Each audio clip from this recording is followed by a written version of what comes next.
Welcome to the Career Changemaker podcast, where we focus on owning your career journey and making impact through the work that you do. Whether you're looking to pivot, transition into leadership, or reimagine your career completely, this podcast is for you. We'll unpack career development strategies, leadership insights, and the mindset shifts needed to thrive in your career. Being a career changemaker means taking control and shaping your professional path with intention. I'm your host, lawyer turned career and leadership development specialist, Janine S. Brand. So if you're ready for candid conversations that are going to help you grow, keep listening.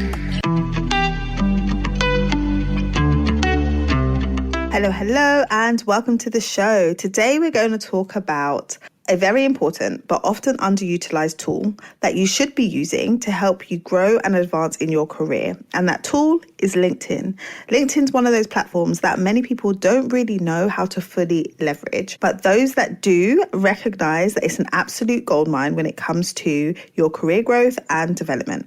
My guest today is the amazing Portia Obeng. She is a social media strategist and LinkedIn coach with over 10 years experience in the social media strategy and content management space. She helps people to level up their LinkedIn, gain clarity, and make more money on the platform.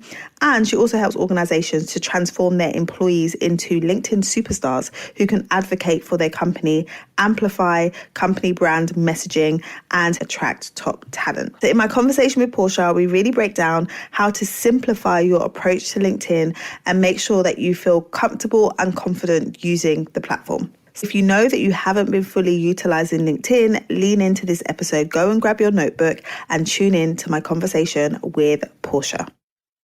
Hi, Portia. Hi, Janine. How you doing? I'm good, thank you. I'm super excited to talk to you today. Same, I'm excited. So before we dive into all of the goodness that I know we're going to unpack today, why don't you start off by introducing yourself and telling the audience a little bit about you? Yes. Hello, audience. Thank you so much for listening. My name is Portia Obeng. I am a social media strategist and a LinkedIn coach. Basically, think of me as the person who updates, like if you need somebody to update your resume, I would update your LinkedIn profile. So I help people one-on-one with their LinkedIn profiles. And then I also do professional development training with the focus on digital presence, personal branding, and LinkedIn, making sure that you're putting yourself out there and getting the money and the opportunities that you deserve. Ooh, I love that. If that isn't like an elevator pitch. I'm like, that was so nicely done. So well done. Sometimes people will ramble and go all over the place. I like that. It was just like, on point. Concise. To the point. Yes. Tell people what they need to know.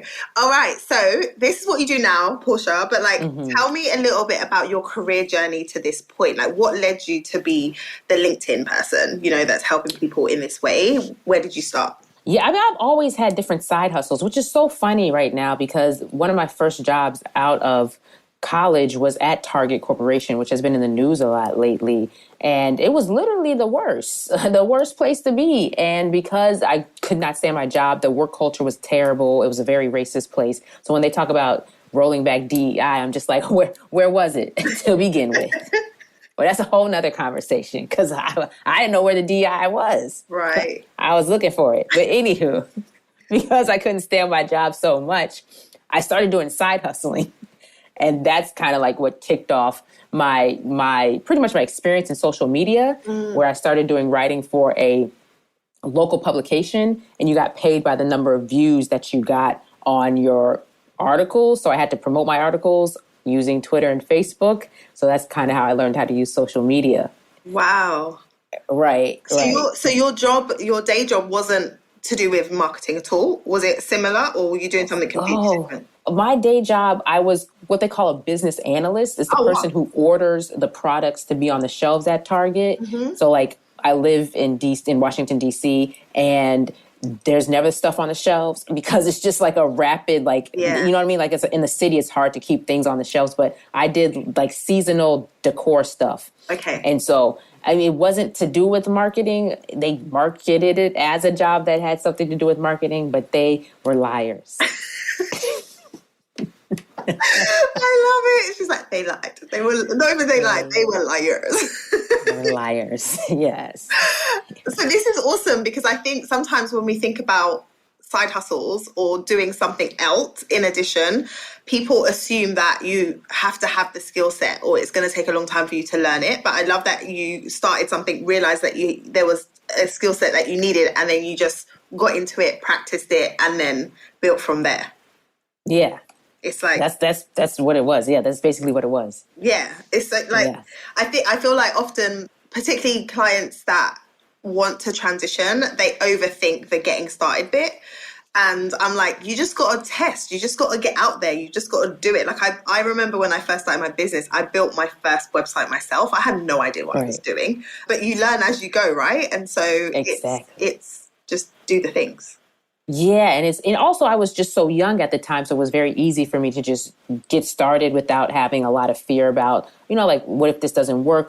What's going to happen? Because I was so young, I was like, I can figure out the internet pretty well. And also, it's so funny because when I was in undergrad, Facebook was pretty new and it was still only for college students. And I used to, I used to take like pretty much chronicle our nights out, like when we would go out with our friends, and I would post these Facebook albums with like these captions. And I was like, oh my gosh, I was like an influencer.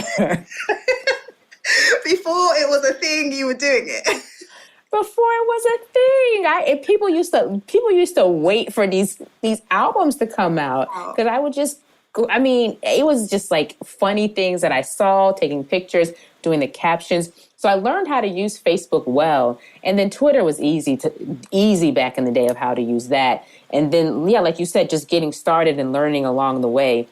It's better for me to learn along the way than to not even try. Yes. That was my, mindset. So then where did LinkedIn come in? Because I started with Facebook. I never got down with Twitter. I couldn't understand it. I couldn't get my head around it. I'm like, what am I supposed to be doing? I have to keep writing stuff all the time. Like, I don't know. I was just so confused. So I just left it alone. But LinkedIn, I got on there because my organization said everyone needs a profile. And it wasn't until I started my business that I started to use LinkedIn. So when did you start using LinkedIn and then realize that there was so much opportunity there? Yeah, I started using it because I was laid off of this other job that I had that was very terrible as well. It was a bad place to be. And so I was laid off from that job. And I was applying to but I saw the writings on the wall. So I had already updated my resume and I was applying to different roles, but I wasn't getting the type of traction that I wanted. So then I was like, I need some help. So I reached out to the Career Alumni Center for where I went to undergrad because they had services for alumni. And I will always give a shout out to Linda. I will always shout Linda out because she really helped me with my LinkedIn profile. And she was like, you need to have a LinkedIn profile. And I was like, Linda, girl, what are you talking about? Nobody's trying to be on LinkedIn, girl. What are you talking about? But she was like, no, you need to update your profile. We need to fill out this about section. You need to really sell yourself. That's when I really learned about like the importance of selling yourself when you are looking for a job. Yeah. And she helped me with my LinkedIn profile. And I started doing informational interviews with people. Mm-hmm. So meeting people on connecting with people on LinkedIn, having quick little chats with them. And then it turns out that somebody who I chatted with, he had an opening on his team like a month or so after we chatted, and he reached back out to me. So that's how I got back into working again. But from there, I was like, maybe LinkedIn is doing something. And so I was like, okay, well, let me start working on people's resumes and LinkedIn profiles. So at first I was doing resumes and LinkedIn profiles, but then I was like, I don't really enjoy doing the resumes. The LinkedIn part is easier for me to like market and package somebody as a whole doing the LinkedIn part. Yes. Oh, I love it. I love how it's never like a direct path. There's always like something that happens, then something else happens and you meet someone else and then there's the opportunity. I call it like the breadcrumb effect because I think sometimes people want to see like the end, like where am I going to end up? But actually there's like pit stops along the way that you can't always orchestrate, right? It just, things just happen. And then that's the way to break it down. Yeah. To let people know that it's not going to be a linear path, and that is perfectly okay. Exactly. Perfectly okay. It takes sometimes I'm like, that should help take some of the fear away. But I understand it is very scary. It's an uncomfortable thing to start something new, to try something new, to put yourself out there. It is uncomfortable, but you know what I'm saying? If you're comfortable, you're not really growing. So you want to grow. Exactly. So when I speak to people about LinkedIn, there is oftentimes, I won't say all the time, but oftentimes there's a reservation, there's apprehension, there's fear, there's doubt. There's so much that comes up when I'm just like, just put yourself out there on LinkedIn. And everyone's like, LinkedIn? I don't know. I don't want to go on LinkedIn. What will people say? What will people like this? Yeah. And I think it's because how the platform started initially, it was very much like professional network, and it's moved away from that so much, but not everybody realizes that because they're not actually on the platform using it. Right. So what are some things that you would say to like people that are in that space of like, I don't really want to put myself out on LinkedIn in 2025? I'm like, it's 2025. It's 2025. Come on, y'all. It's time to go. Well, you know, again, I completely understand because it's something unfamiliar. And also, in my opinion, because there are still so many people who are afraid to get on LinkedIn and they're intimidated by it, I think that's a failure on LinkedIn's part for not doing the advertising that they need to do, because the platform changed a lot during the pandemic, a whole lot, but they have not done the work of marketing it as a place where you can, especially as a business owner, where you can connect with other businesses who want to hire you, where you can connect with decision makers. And then as an employee, you like, which is one of the things that I teach when I do employee trainings, is teaching the employees how to be brand ambassadors and thought leaders in the industry. Like, this literally is like one of the easiest ways for organizations to get their name out there and also attract top talent, because your employees are your best recruiters. They're the ones who are going to attract people who really want to stay in the organization. So I think it's a failure on LinkedIn for telling people that, hey, you know, the platform has changed since, 10 years ago. It's very different from now. But when people say they're afraid to get on there, I completely understand. And that's okay. But you do have a choice. You can stay where you are, or you can get uncomfortable and just update one thing on your profile and send one connection request. Yes. Whichever one you choose is fine. You just have to be okay with what you choose. Be comfortable. Either you're going to stay where you are and not do anything and not complain, or you're going to take the step forward, be uncomfortable for like a week, maybe. Yeah. And move forward. Yes. And I really like that perspective around being a brand ambassador and kind of using it as a way to build your profile as an individual, but also the organization. Case in point, like yesterday, I was on a thread, someone posted something about a company that did an experiment and asked everybody to like put their phones in a tray at the beginning of the day and not have their phones for the whole day. And the person who posted, she tagged the CEO whose idea it was. I'd never heard of this lady before, but then I thought, oh my gosh, this is such a good idea. I commented on the post, and then I like basically said kudos to you for such an initiative. Yeah. And then because they tagged the company, I then went on the company's page and then went on their website and then went down a rabbit hole of like, oh, I like what this company's doing. And then I circled back and connected with the CEO because I'm like, oh, I'd like to know a bit more about this company. Like, had she not done what she did and then someone else post about it, I would never have heard of this company before. Right. And so it's as easy as that. Like, you get tagged in something or you see something and then you're aware, where before you had no awareness.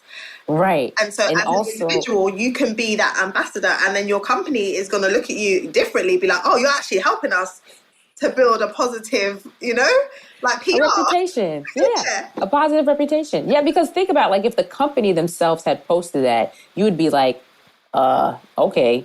But because somebody from the company posted it and it was a person, and you were like, well, if she thought it was cool, let me check this out. Exactly. So that's a great example. So good. So what are the benefits? Like you mentioned, you have a choice. You can stay where you are or you can take action. What is on the other side of taking action? Give us some examples. If you're enjoying this conversation and finding value in the insights being shared today, imagine what it could look like to bring this level of discussion into your own organization or industry event. I love facilitating meaningful conversations about career development, leadership development, and ultimately changing careers for the better.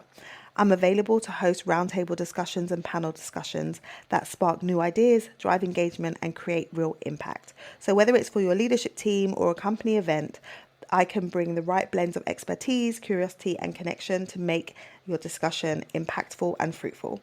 If you're looking to create a space for powerful dialogue, don't hesitate to reach out. If you're interested, send me an email at hello@careerchangemakers.com. I look forward to hearing from you.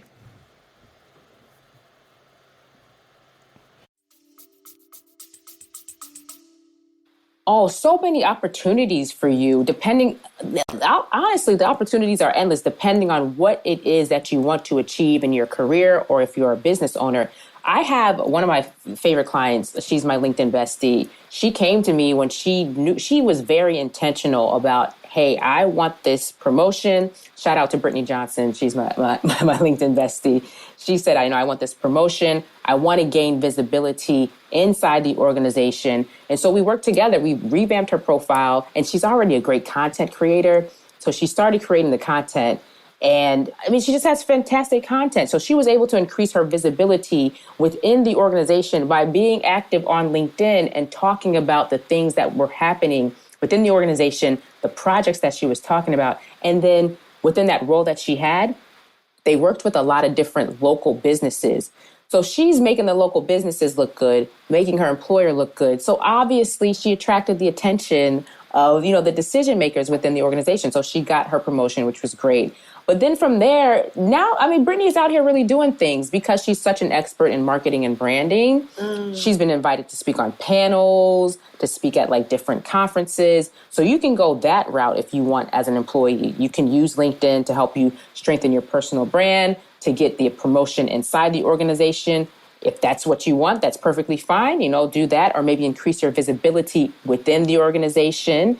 Maybe if you want to speak at more meetings or internal conferences, things like that, you can use LinkedIn to help you with that by creating content, by connecting with the right people, by making value-driven comments. You can do all of that. Or if you want to go, you want to be really visible outside and be more of a voice in your industry, you can use LinkedIn for that as well. You can use LinkedIn to connect with people if you're looking to transition into a different industry, right? If you're looking to make a complete career pivot, start connecting with people who work in that industry. Find out if that's something that you actually really want to do. Or if you have a dream company, because a lot of people have dream companies and then they get inside the dream and it's a nightmare. So you can save yourself. You can save yourself. People, do your research. Do your research. Talk to the people who are working at these companies first to find out if it is a good place for somebody who looks like you. Talk to the people who look like you. And then, so there's just so many possibilities as a career professional to use LinkedIn. Yeah, absolutely. And as you were talking, it reminded me of a client who LinkedIn literally helped her to land an opportunity that didn't exist before. So because she was showing up in her industry and she was sharing thought leadership, and her current company was not promoting her, they were made it out like there was not room for her, and she'd been there for a long time. She started networking on LinkedIn, sharing her perspective. So then when she started going to in-person events in the industry, they were like, oh, you're the lady from LinkedIn. Oh, I love your perspective. And then one person was like, we should have a coffee one day. That coffee turned into a conversation that turned into a job offer, that she got promoted director level, all of that because of her content on LinkedIn. I love this for her. So I was I'm always literally oh my gosh, it's so amazing. Yeah, that's just one example. That. And you're totally right. It's you can use the platform with intention to help you to move towards your goals. Absolutely. Oh, I love this for her. I love it when a woman is like, all right, bet, watch me. And she's And now what's so great about her is that now she's in rooms with the very bosses that wouldn't promote her, and they have to ask her questions about stuff.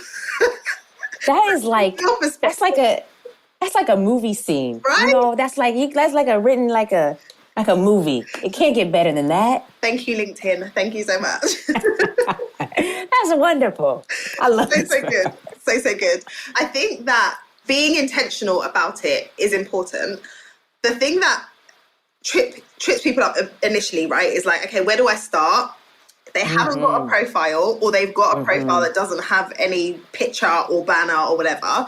What are some of the things that you would say people need to prioritize? Because the other thing is I don't have time, I can't do this. So outside of hiring someone like you who would do it for them, what are some things people can do? Because I love seeing your before and after transformation, post on LinkedIn. Yeah, I'm like, oh, that's so yes, cool. the So what should people be transformation. thinking about when they're getting started? Yeah, the most important thing is for you, it may seem very simple. It's like you got to have the right URL. Like when you're making your URL so that you're very easily searchable on Google, because when people Google your name, typically your social medias are the first things that are going to show up on that first page of Google. So make sure you have a URL, a custom URL that is your first name and your last name.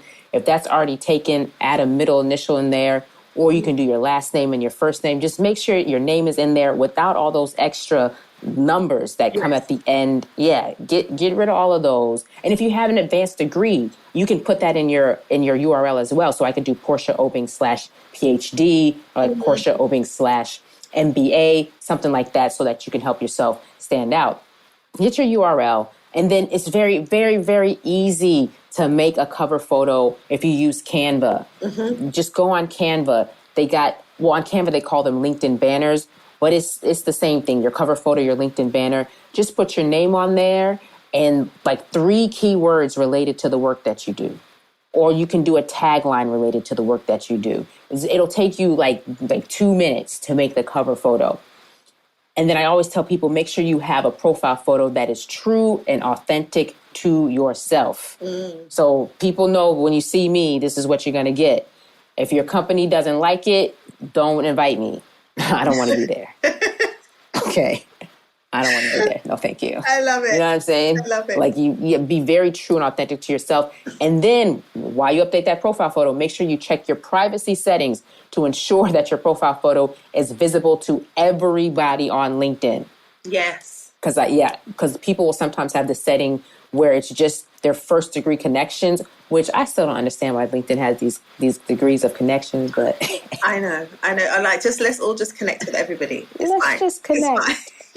I don't get it. But anywho, you want to make sure that your photo is visible to everybody. So you're going to do your URL, you're going to do your cover photo, you're going to do your profile photo, and then put 2 to 3 keywords from your industry or the industry that you desire to go into in your headline, because that's going to help with your search engine optimization. 2 to 3 keywords. If you need help finding those keywords, literally go on Google. Say, I'm a marketing manager. What are the most important keywords that I need to include in my resume or in my LinkedIn profile? Or if you want to use an AI tool, do that, whatever you want.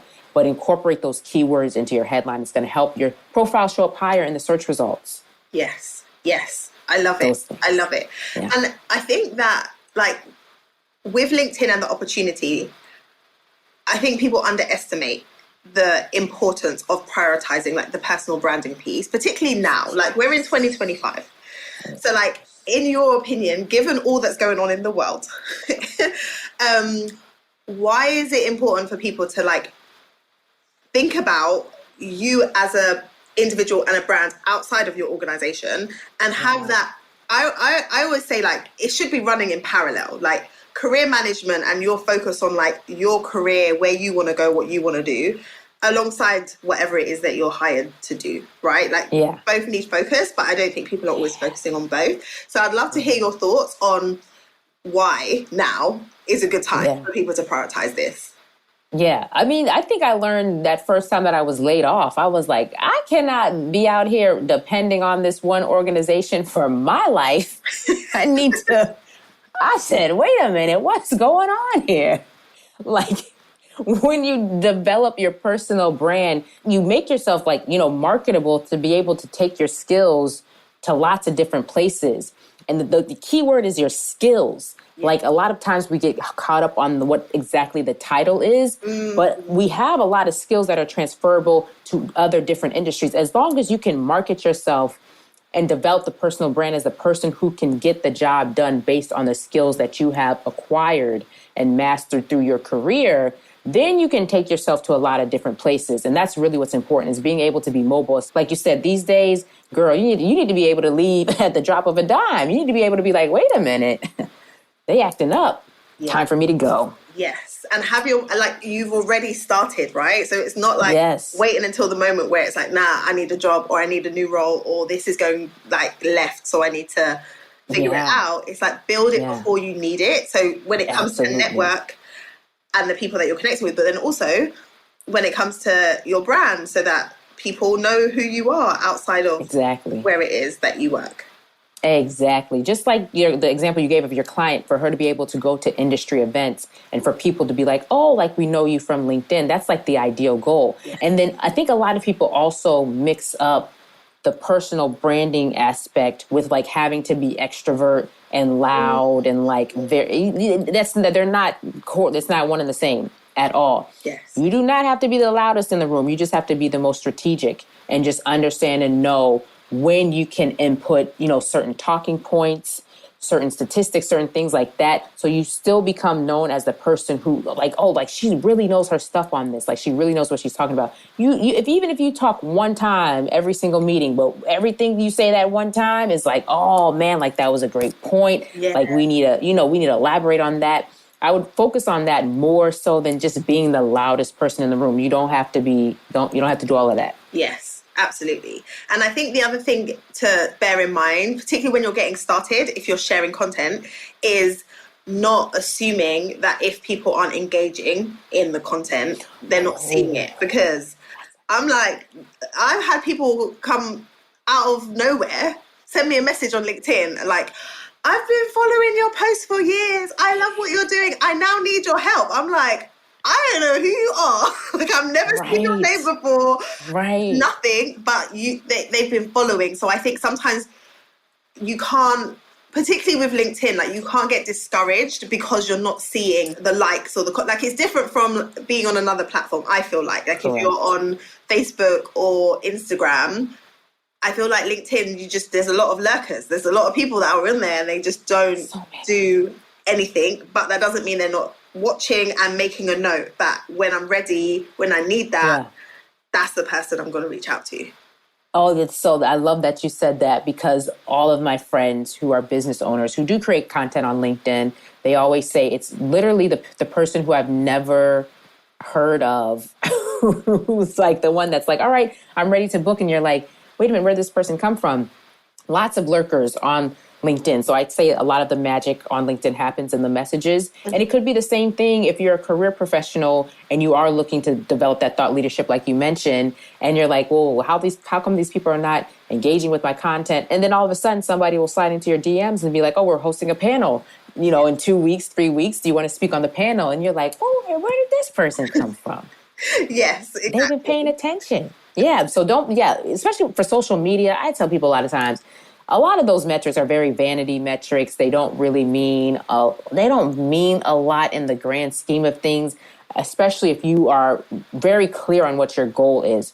So if your goal is to, speak on panels, if you're a career professional, if your goal is to make money, if you're a business owner, looking at like, okay, well, am I getting the messages from people who want to hire me or who want me to be on a panel, things like that, to pay attention to that. Or like even people will send you a message and they're like, oh, I really love your content. Pay attention to those types of things. Yes. I think that nowadays you can use it as a different route to get to where you want to get to. So before, it's like, if I want to get a promotion, I feel like I need to work hard, get my head down, and then I'll get promoted. Now it's like, yeah, you can work hard, but you can leapfrog. Because if you go out onto LinkedIn, in the LinkedIn streets, and you're doing stuff, you position yourself differently, like you said earlier, like internally. So then you want to be a leader in your organization, become a leader in your space. And then, you get recognized. And so for those of you who are listening, who are just like apprehensive, I'm like, come on, this is an opportunity to do things differently and get different results. Yes, that's it. Get different results. It's so funny when you said you can leap. I thought of how the kids on TikTok always talking about quantum leaping. So you can quantum leap. It's on TikTok. To your next time. They always talk about some timelines and quantum, whatever. Just become the woman you want to be faster. Yes. If you use LinkedIn. Absolutely. Yes. So I am always the advocate, but I'm glad that you're able to come and share, like, yes, this is important. And there's so many different ways that you can use it. Like, doesn't matter where you are, professional, working for yourself, whatever, there's opportunities to use it. And the thing that you said earlier that I really like is the show up as you on the platform. Like, you're not trying to be someone else. You're trying to be you so that you can attract people who need you. and just be authentic. Yeah. I think a lot of, like I said, it's LinkedIn's fault for not doing the marketing to help people show up as their authentic selves on LinkedIn, because they're like, oh, I have to like you said, have this like professional, like button up the appearance on LinkedIn. And but I will say, again, with the hesitation about the lurkers, we didn't mention that some of those lurkers can be your coworkers who have nothing better to do. Yes. And there's let's talk a little bit about the downside.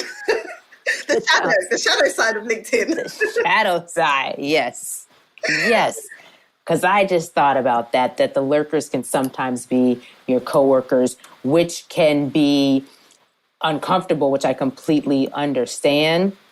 But a lot of the times when you're focused on that goal and you know what your end goal is, that helps mitigate some of like the like anxiety and hesitation from your employees. And I also would for sure, if you can, like before you start getting started on LinkedIn, is making sure you check with the employee like handbook, like what are the rules and regulations when it comes to this? Like, are you only supposed to be on LinkedIn, like active, like, you know, before 9 and after 6 or something like that, which, you know, I think that's a bit controlling in my opinion. But again, another conversation. But yeah, making sure you're applying, but you're following whatever they require you to do as an employee. And then also, I mean, but to me, like as an employee, if you're talking about your job and your industry and your organization is not investing in you becoming better on LinkedIn, these people are lost because like they're literally, it's a win-win for everybody involved.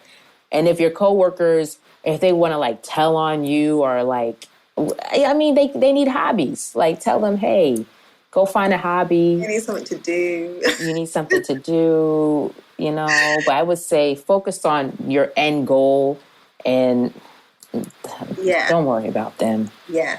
And what would you recommend in relation to like connections? Do you recommend that people, if you're connected with those types of coworkers, do you recommend that people disconnect? Like, I don't really need you on my, I don't want to be on your radar. So like, let me just disconnect. Yes, that's such a good one. It's so funny because anytime I start a new job, I don't connect with none of those people. One time, somebody was like, she kept being like, oh, I sent you a connection request on LinkedIn. Girl, I would be like, okay. I saw it. I'm not going to respond. I'm not going to accept it at all whatsoever. That's my philosophy is like when you start a job, don't connect with them people. You got to see who you trust first. You don't know yet. And then start connecting. But you can also, say you can block people from seeing your content, which if you're starting to develop content, that might be one thing that you want to do. But yeah, you can unconnect with them. They're not going to be able to tell. Yeah. They're not going to be able to tell. And if they are upset about it, they should sit back and reflect. Why? What have I done? Why did you disconnect from LinkedIn? What have I done to make this happen? Perhaps I should not have been on her page every day. Yes, absolutely. And the funny thing is, I think sometimes the very people who you're concerned about, who are like looking at what you're doing, whatever, fast forward 6 months, a year, where they see the benefits of you being on LinkedIn, they're going to be asking you like, hey, can you help me? can you help me get onto LinkedIn? I love what you've been doing. This is real. When you were telling me that I shouldn't be on here, and now you're asking for my help. Yes, this is real. This is what happens. This is always what happens. If you're even still on the same team in 6 months too, you're like, after you use LinkedIn, you know what I'm saying? The possibilities are endless, but they still probably will send you a message like, oh, wow, how did you do this? True. So true. So yeah, I feel like everyone's going to go do it. So I'm glad about that. How do you, I'm going to ask you like some more quick fire questions about you and how you do things. So given that you're a business owner and that you're doing awesome things, hold on a minute. I forgot that we didn't talk about one thing that I was like, I wanted to talk about with you is the Goldman Sachs thing, right? Oh, yes. Talk a bit about that and that experience, and then we'll go into the quick fire, because I was like, oh yeah, I want to ask you about like, how did you feel? So tell the people a little bit about what it meant to be on the program, and then like what your key takeaways are. And I'm completely just randomly throwing this in here. I didn't tell you we were going to talk about this, but hopefully it's okay.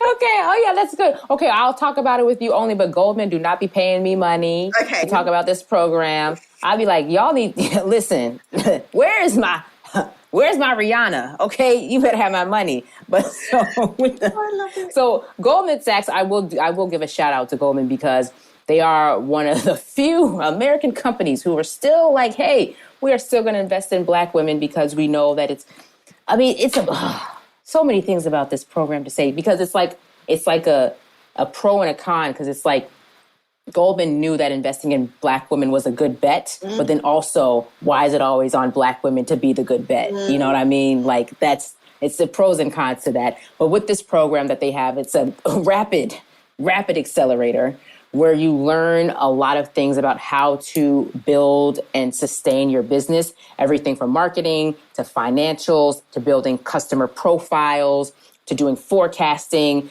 and you apply to the program. And they have 2 cohorts every single year. They've expanded the program now. When I was in it, it was 150 women were accepted.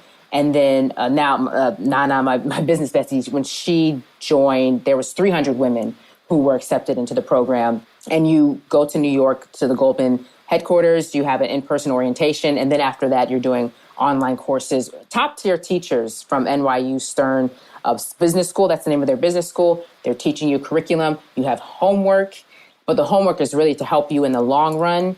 And from that program, honestly, the main things that I learned from that program is that if I really want to scale my business, is that I have to continue to work my way away from working in the business and working on the business, like going from being an employee to being the CEO. Because if you think about the CEOs of the companies where you've worked, they be on jets. They be at Cannes Lion. Events. They go into all the events. They go into all the things. They're on all the yachts. They're networking, talking with all the people, drumming up business development. Yes. Things like that.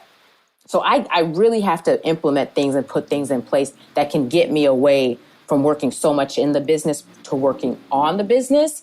And then another thing that was super helpful was this woman came in, I wish I remembered her name, and she had a book too. And she was a professor at the University of Pennsylvania. I think so. I wish I remembered her name.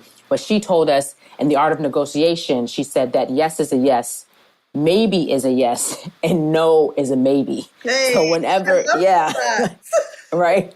That was one of the best things that I took away that I was like, okay, because I get so many rejections. In the words of Kamala D. Harris, I eat no for breakfast. Okay, that's like one of my favorite quotes from her because I'm like, girl, I feel you. I also eat no for breakfast, even though she's probably been eating she's been eating no for breakfast for a long time. So she's built up that hard shell. I'm still working on it, but I get so many rejections that now it's like, okay, the no is a maybe. Yes. I love that. I love that. And, the reason why I know that you got on the program is because of LinkedIn. Like, you were creating these videos of like behind the scenes on the days that you were there. And it was so engaging. I was like, oh my gosh, I want to see what happened next. And so this is the creativity, right? That you can bring to LinkedIn. Yeah. You can do whatever, show the behind the scenes of what you're doing. But because you showed the behind the scenes, now I'm like asking you about it, right? So it's like, it's opportunities. It's just opportunities. Exactly. That was good. Now I'm going to tell them, give me my money. Yes. Okay. It's free advertising. Exactly. So in your business and, with all that you're doing, what is like one tool that you would say, one tool or app that you use that makes your life easier? I can't even say one. Okay. This is so funny because Ariel, she's really popular on LinkedIn. She's a fitness expert. Oh yeah, I know her. Yeah. Jim She asked like, what are the tools you use in your business? I was like, I can't even name them. Obviously, Calendly, I use that one a lot. That's super helpful. Asana is very helpful to me. Zoom is very helpful. And then Google Workspace. Those are extremely helpful. And then Vimeo, because I got to record sometimes. I got to record videos to show my clients how to do certain things. Yes. I would say those. I love it. What are some ways that you like to de-stress and unwind? Oh, I love to dance. So I go to dance fitness class once a week. Shout out to And8 Fitness. I love dancing. It's like basically like it's dance cardio. I love dance fitness. And then I also love roller skating. My last question for you is there a saying, a mantra that you either live by or that you really resonate with that you'd like to share with everybody? Oh, man. The thing I say most is, please, God, help me. Every day, girl, multiple times. Like, God, please help me. I love it. Yes. We all need help. We all need help. Yes, that is. I say that one all the time. Like, God, what is going on? Help me. It's usually just like me just walking down the street. And I'm like, please, God, help me. So what's happening? Yes. That's been my MO, like, since I hurt my foot. I'm just like, please, like, what's happening? What's happening? How long is this going to be this way? Yes. And so, yeah, I think it's important because I think oftentimes when you're running a business, people will look at you as like, oh, like you're doing the thing that they would only dream of doing, but not actually like take the steps. And so it can seem very like you've got it all together and like very like if you're running a business, you must have. And sometimes it is that. And sometimes it's just like, nah, this is hard. It's very hard. It's like, please help me. I need help figuring these things out, doing what I got to do, bringing in the money, helping the people. So yes, exactly. I agree. It's not all glamorous. It's not all glamorous, but LinkedIn helps. LinkedIn helps. Nice circle back. It absolutely bringing it back around. Like LinkedIn is my friend. Absolutely. It's good. This has been so good. So if people want to connect with you, if they want to get their profile done, because you help people with that, or follow the awesomeness, where should they go? Yes, absolutely. You can go to my website. It's portiaobeng.com. I also have a LinkedIn course, and then I also do LinkedIn audits. If you want to just do an audit with me, you can do that, or I can update that profile from top to bottom if you want me to do that as well. And then I also do trainings for organizations. I do trainings for organizations that work with small business owners because I have a specific LinkedIn training for small business owners. It's actually more like an accelerator. It's a couple trainings that small business owners can take. And then I also do trainings for the kids, also known as the college students. I do trainings for them so they can use LinkedIn to market. That's another thing, is to market themselves during their internships, talking about what's going on during their internship. So I do trainings for the kids that are interns and then also college students to help them get a job. So good. So good. So do we just call you LinkedIn Queen? Is that a thing? Do people? I mean, whatever pays me. You could call me. I love it. I'm coining the phrase now, like Portia's the LinkedIn Queen. So you guys need to go and connect with her on LinkedIn. Her content is very engaging. So even if it's like, okay, I don't understand how I should be using this, just watch how she does it and then also connect with her and get help. So I'll put all the links to everything in the show notes. And thank you for coming on and dropping gems and sharing. Thank you for having me. I appreciate it. Thank you so much. Pleasure. I hope you enjoyed that conversation as much as I did. Hopefully now you see that being on LinkedIn is a non-negotiable for you and that you're going to be committed to using the platform to advance towards your career goals. And it can be really fun. It doesn't have to be stiff. It doesn't have to be difficult. You can really show your personality and attract people to you that you want to connect with. Case in point, Portia, she shows up on LinkedIn as herself. I followed her on LinkedIn. I noticed her post. I really resonated with the way that she shows up and her messaging. And that's why I invited her to come on the show and share with you guys. So go out there, be yourself on LinkedIn, and you will see that you're a tribe of people that can support you towards your career goals. If you want to connect with Portia and learn more about her and her services, I'll be putting the links to her website and her LinkedIn profile in the show notes. So head over to careerchangemakers.com to find the show notes for this episode. That's all I have for you today. So until next time, look after yourself and keep moving towards your career goals.